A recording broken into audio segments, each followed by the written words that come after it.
everybody. Welcome back to Cubism. We're back this week with our second part of Dominaria.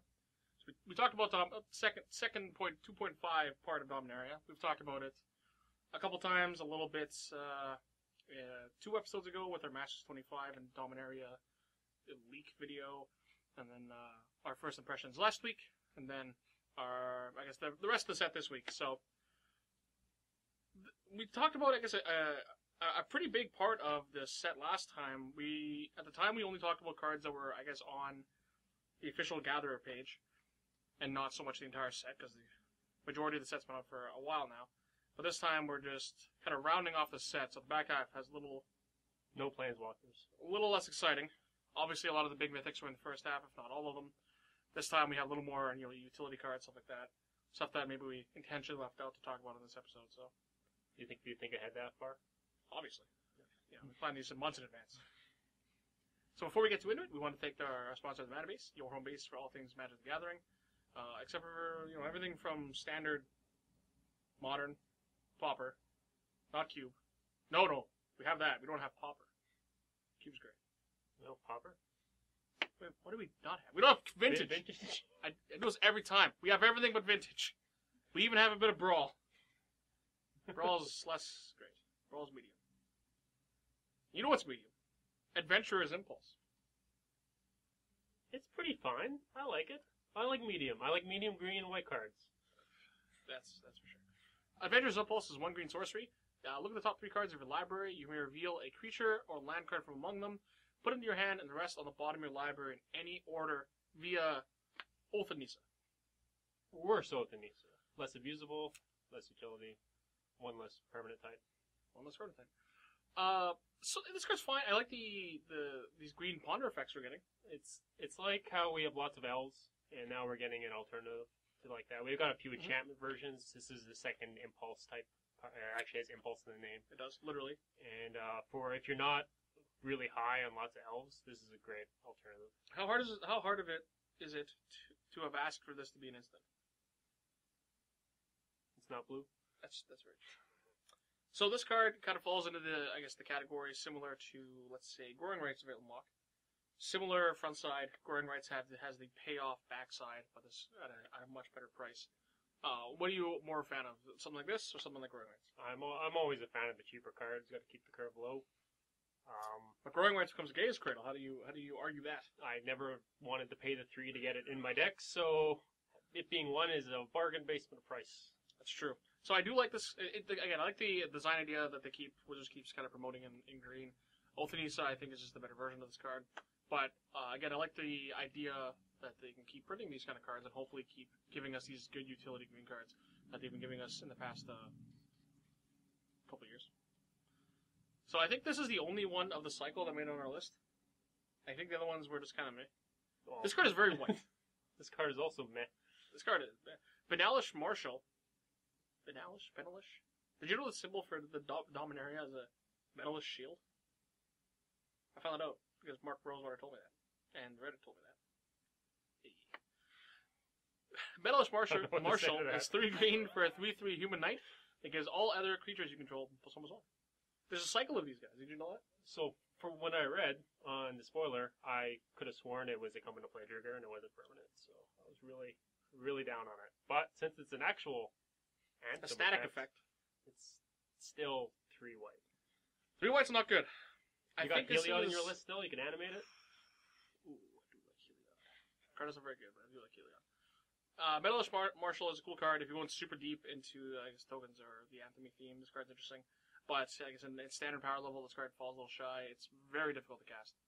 But I think it is the best of the cycle. The red one, every time I read the red one, I think it's a Hearthstone card. It's like red, 3/3. When it comes into play, deal 1 damage everything. There's a lot of that effect in Hearthstone. Doesn't it kill all your Jackal-Pups and... Yes. Okay. So we didn't... I think this card was on the first half of the list, but we just didn't talk about it. This card's a very interesting art. Big fan. Looks like it's right out of Kamigawa. And we are kind of in Kamigawa 2.0. So that's fair. That's Divest. 1 black sorcery. Target player reveals his or her hand. That's not true. That doesn't exist anymore. Reveals their hand. It's 2018. You choose an artifact or a creature card from it. That player discards that card. As someone who runs Despise currently, due to the size of the cube, 540, I'm gonna try this over Despise. This is a common too.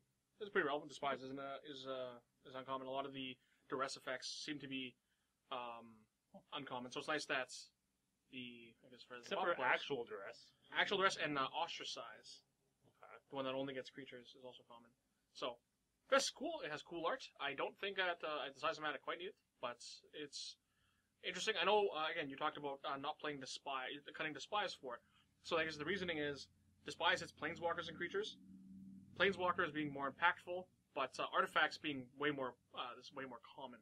Yeah, Black can deal with Planeswalkers more easily now that they have a few of their like Hero's Downfall effects. Where they're getting lots of those things. Shackles or something, you're just never gonna kill that. Yeah. So I think that puts a lot of merit into this card. Planeswalker is normally the card you want to, I guess, duress more often. But in Black X decks, you have a realistic chance at beating those kind of cards. Artifacts, sometimes you don't. Sometimes putting them off a mana rock on curve is also very powerful. So I think this card's a little bit of a gift. It's really interesting. Again, I like the fact that it's common. I don't know if I'm quite ready to try it, though. It's really close. It's like a size thing. It's like kind of like an Adventurous Impulse. It's great that we have another option with a larger list or the pauper list. Yeah, absolutely. I know this is going to sound ridiculous. I don't play Cabal Therapy. I do play Cabal Therapy. And the ceiling on the card is super high, but no one wants to play it because no one wants to have to work for it. You know what I mean? You have to kind of guess, blah, blah, blah. So, maybe. But, maybe. Take the plunge. Josie Vest. The card that was spoiled, might have been the newest card spoiled when we talked about that last week. I thought, you know what? I was telling Phil, a friend of ours, I was so disappointed that we went back to Dominaria and Josie wasn't a card. Josie is Liliana's brother. Why here his last name is Vest. Liliana hard kills Josie, trying to save him though. Doesn't work. Turns into a zombie. Attacks Liliana Vest. Liliana walks out of there. Is there a reason why Liliana's first conversion is so powerful? He's a legendary creature and not some bum of a zombie who can't even walk properly. He's been hanging out. He's been on Dominaria for a very long time. Pumping the iron. Yeah, so he's obviously a zombie knight. He's risen up the ranks, holding the Cabal Pits. So I'm sure he's earned his stripes. So Josie Vest is another creature, kind of like Belzenlock, whatever that guy's name is. That is a black. Again, we always complain about black creatures, and this card's another one that's like close. Josie Vest is 2/2 black for a 4/5 menace with not that much other text, but if you have 6 mana lying around, you get 8 2/2 black zombie knight creature tokens with menace. So not only is he, he's a zombie knight, he's risen up the ranks. Even his zombie buddies that he brings in are also have risen because they're normally zombies are slow. They come to play tap. These zombies, you get 20 power for the bargain price of 10 mana. 10 mana. Very Desolator twin, But you get the manageable 4 mana 4/5 menace. I think the most interesting thing about this card is his weapon. I'm not sure if it's a hammer or a flag or a half flag. This card's neat. I don't know if you're ever gonna. I know people have been talking about testing it, and it's never kicked. I just assume that it's never going to be kicked, and it's a 4/5 menace, and I'm not happy with that. Like I was saying with, I guess when we were talking about Belzenlock, something. A lot of black creatures, I guess, find creatures nowadays, not necessarily just limited to black, find a lot of their value in like come into play abilities that you can abuse via reanimating and stuff like that, especially in black. And Josu doesn't quite do that. So is his 4 mana 4/5 menace body good? No, it's not. I wouldn't play the card if that was just the text blocks. Adding this almost unachievable text doesn't really make me want to play that much more. But this card makes big stories. Some cubes are built on the big story, like the Moto Cube. This will be in the Moto Cube. Yeah. It'll be, you know what? Easy. Yeah. This card is a much more small, compact of a package. This card is tight fitting. $2 on the Fusion Gaming Online buy list that I didn't know about until someone told me it was on the buy list. It's a Merfolk Trickster with a fantastic art, I must say. Blue, 2/2 Merfolk Wizard Flash. When it enters the battlefield, tap target creature an opponent controls, it becomes a 0, or loses all abilities until end of turn. It's a really weird card. I know when people talking about in Modern, it gets like Ambush Tarmogoyfs. You know, all of a sudden, your Tarmogoyf's 0-1 with no abilities. Because you get after they've already attacked, the tapping clause doesn't actually matter. It's a surprise, you have no abilities, and I block. I don't know how many creatures that'll affect in Cube, unfortunately. It'll affect at least Tarmogoyf. This card's it's very tricky. It's very much its namesake. But we need an Ambush Viper in every color, but blue already has Snapcaster Mage, so Snapcaster Mage is a pretty good Ambush Viper. But this card is very interesting. I'm not quite. I guess blue's creatures kind of fall in this weird category of they have to be this. Gonna buy me time, net me some amount of cards. They're kind of typecast to be those kind of cards or these lure effects. So blue creatures that kind of go outside of that are always kind of bizarre. So this card is very interesting. I'm not sure exactly where it fits into, but I'm sure maybe in the common uncommon market this card has a little more play to it. This card's cool. I think I'll pass. I'll save all my enthusiasm, or almost enthusiasm, for the next card. Are you sure we're on a Commander podcast? Muldrotha the Gravetide. 3 black, green, blue, legendary creature, elemental avatar. 6/6. During each of your turns, you may play up to 1 permanent card type. You may play up to 1 permanent card of each permanent type from your graveyard. This card's weird. This is like, you remember when I was trying to play... Oh, no, I was going to say Alston's Dawn, but it's not Alston's Dawn. The Eldritch Moon. Buy back, Seasons Past? Seasons Past. Yeah, 6 mana, sorcery, return a CMC of each type from of each number from your graveyard. So Muldrotha is 6 mana, 6/6 that lets you hopefully buy back a land, maybe a creature, maybe an instant. This card's a real. It does buy back an instant. It's not a permanent type. Enchantment. So this is probably going to raise dead you a guy every turn. If you're lucky, a guy and a fetch land. But it doesn't do anything immediately. Yeah. Which is the problem of these 6 mana creatures. I was really excited about this, and then, you read it a few times and you realize, you have to pay for the cards. You can only get a land if you don't hit the land drop that turn.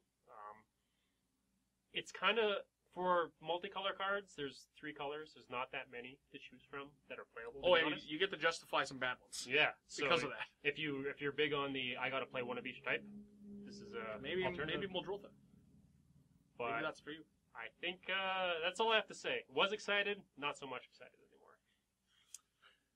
So we talked about this card a little bit in the, I guess when we were recapping all the abilities in the Masters 25 Dominaria episode. But Phyrexian Scriptures is, we haven't really talked about very many sagas if we've talked about any at all. But this was literally the first card officially spoiled, I guess, from Wizards. And it was the first time we got, a real look at how the new saga layouts look. I know I compared this to Doomsayer from Hearthstone, because it sets up the Wrath the following turn. But Phyrexian Scriptures is a kind of weird card. So 2 mana, or 2 and 2 black, Saga, enchantment. So its first mode, puts a +1/+1 counter on up to 1 target creature. That creature becomes an artifact in addition to its other types. 2, destroy all non-artifact creatures. 3, exile all cards from all opponents' graveyards. So the third just seems like paperwork. The first ability hopefully sets up for you to save a creature, save one of your guys, and the second mode is what you're actually playing it for, and that's a suspended damnation against non-artifact decks. Works really good with Karn. That is true. I don't know if Karn needs much help. So outside of that, I guess I'm not quite sure what to stop this card. I guess black. I don't think I need the extra Wrath in black yet. Yet? You've been contemplating? Well, yeah, I'm not quite sure where I saw this card. It is very interesting. It is powerful. It can set up this very interesting situation where you have this. You get to already kind of overcommit to a threat you have that is protected, hopefully for the following turn, by clearing the path. Well, this card is a controller deck, right, where you only have one guy anyway. Is probably worth keeping. Yeah, or you play it as or you're going to draw it and it's going to be. I think the problem with this card is you're going to draw it and it's not going to do what you want it to do.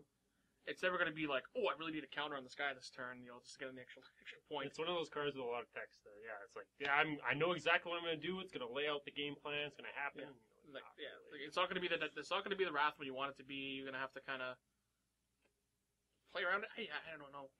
Because the effect you want is the second ability, and pretty much only the second ability. It's kind of hard to evaluate this card. I think you just have to try it out. If seems up your alley, try it out. Let us know. But I'm pretty standoffish. At least It holds his Muldratha. I don't like it. But it's good with Muldratha. Because then I guess all opponents' graveyard. That's fine. yeah, because not only you get to make your Muldratha an artifact, after it eventually kills itself, you play it again. Muldratha. Seal Away. Wizards likes to print these Journey to Nowhere effects every set, at least. Seal Away is the next one. It's fine. It's 1 and a white enchantment flash. When it enters the battlefield, exile target tapped creature and opponent controls until Sealed Away leaves the battlefield. You like it over Journey to Nowhere? Okay, I don't know if I like it more than Journey. I want to say I play them for different reasons, but I don't like it more than... The exile spell that makes a token? No, not that one. The other flash version of this card. The 3-mana one? Yeah, 1 white. Stasis Snare? That's probably right. Battle of Zendikar. So the extra white is kind of a beating, but I think that card is more powerful overall. Against the kind of ambush. That one will kill Bobs, and this one won't kill Bobs? Yeah, it ambushes things that are good against, that are good in general. It's also good against control decks, because you can kind of eat their blocker, you can do kind of however you want to do it. That being said, I think both it and Seal Away are better in control decks. You get to kind of always deal with things on your terms, as an instance, so. I don't like it more than Journey. Like, if I had to choose one or the other, Journey's better. And then probably Stasis Snare. And then this card. This card is fine, again. If you're looking to shave off a mana, lower the curve a bit. Yeah. But maybe one more white removal spells. This card's fine. Art's weird. Trying to eat some Thran, guys. Speaking of weird. I like this guy. Guy? 2018? Tetsuko Umezawa, Fugitive. It's 1 and a blue, 1/3, human rogue. Creatures you control with power or toughness 1 or less can't be blocked. You can take this one away. This is one. Oh, I read this card, and I have 1 or 2 cards in this similar slot. One's being Brawl, another one being Thing in the Ice, and they kind of exist to block. And if they have a bonus effect when they're in play, great. So the Brawl is looting, and Thing in the Ice might flip into a guy eventually, or a Kraken. Kraken. And Or Kraken. Or something, because it bounces on horse. Exactly. And most blue creatures are 1 toughness.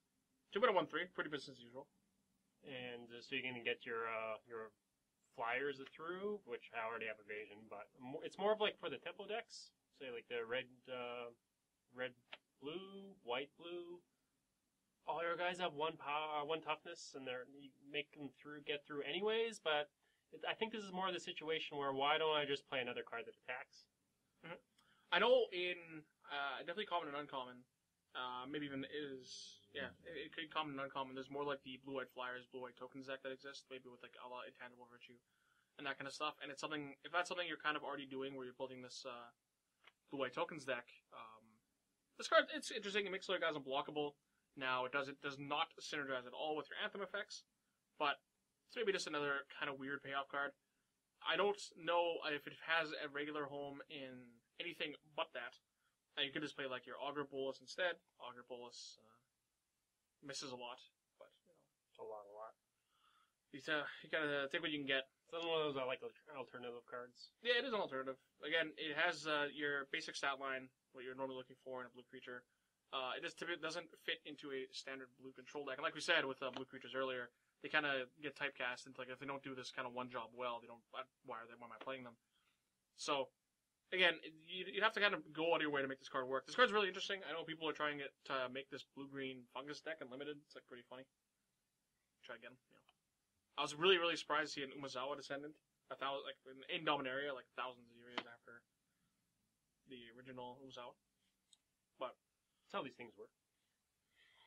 So that brings us to a last card, which is the sad world of Kavu Titan getting infinitely better over time. Yeah, I read this card. I was like, wait, isn't this just Kavu Titan? Well, I remember this has vigilance. Oh, wait, Kavu Titan doesn't have trample either. Yeah, Cowboy Titan's a vanilla 2/2 for 1 and a green.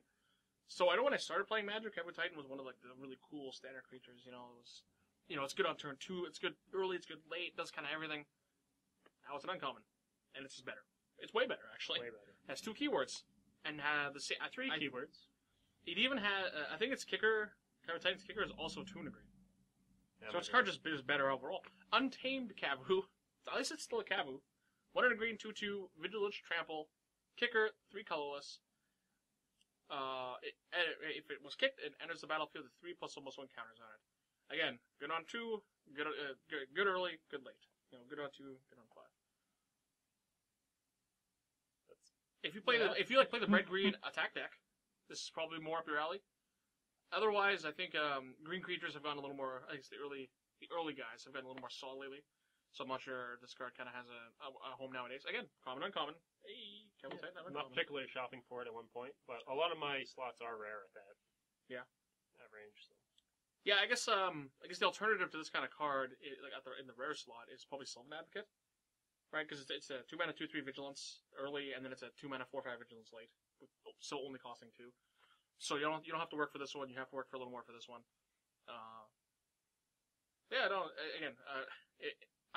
It's almost like an honorable mention of Cowboy Titan. May he rest in peace. So why not play both? Why not both? Oh, if it's in the blue-green graph deck. So that was it. That was the back half of Dominaria. For how exciting and how great the front half was, the back half left a little to be desired. I think Dominaria was a really cool set overall. It had a lot of. I think this set would have been very, very impactful. Well, it's easy to say it was impactful 5 years ago. I'm not sure what the bar is, but it has a lot of cards that are right there. Like Via Varix, even like Josie not that long ago. There's a lot of cards that were right up to the line of like cards that I'm looking for. And that's probably good because the size of play is 450. Going a little higher, you get a lot more space to fit in these kind of cards. So it being 450 is pretty tight, 350 being very hard to break into. So we're getting right there, I like just the power level of what I'm looking for. Yeah, I think that's where I ended up after I thought about this set for a while. I was like, there's a lot of close ones. This is way better for the 360, 720s that actually bring up their power level a lot closer for those who like the immense level of diversity. Yeah, so I guess the one cool thing about it was because it wasn't so good. I play an unpowered list. So do you. There are cards that I'm sure we didn't consider or didn't talk about or appreciate as much had we played power. Because in those lists, you generally play a lot more artifacts, cards that are historic, that kind of stuff. So I don't know if there was any huge ones you missed. If you did, maybe let us know. There was a 4 mana 2/2. I think it had flying, and I think it gives all your artifacts flash. And that blue, the blue-white legend. There's a white guy. I think you draw a card when you play historic or something. Oh, okay. I think you scry. But anyway, those kind of cards, again... We don't really evaluate them. They don't evaluate very well. I know the next set is going to be, from my understanding, the next core set. And then it's going to be, hopefully, Dominaria continued, because we're in this world now where sets aren't blocks anymore. They just stay on a plane as long as they see fit. So they don't have to force cards, or they don't have to kind of scrap designs. So hopefully they're on Dominaria a little longer. Because I look forward to more of these Dominaria cards. Do you think they can go Dominaria, core set Dominaria again? Yeah. That's at least from what I understand, is core sets still... So core sets aren't supposed to have storyline, but they were changing that a little bit, especially with Magic Origins, obviously. So, hopefully they're still on Dominaria in 6 months from now. I look forward to more of these. Again, these have all been great throwbacks. Even like Untamed Kavu being the throwback to Cowboy Titan. That I'm sure kids nowadays don't appreciate, but... Curmudgeon's over here. Big fan. Nice border, good set symbol, simple, easy to appreciate. My coworker thought the set symbol was a lion's face. I let him go. He no longer works here. Anyway, thanks again to the mana base. Let's just bring this almost looks like regular content to you. But be sure to check out other videos, especially the first part of this. Should be in the links if you're listening to this. If over there, if you're watching on YouTube. How come it's never over there? Because I put us in the top right corner, where we are right now. Maybe, hopefully. But anyway. Other than that, hopefully Dominaria Preludes is great. Mine was medium. I had to work. Goodbye.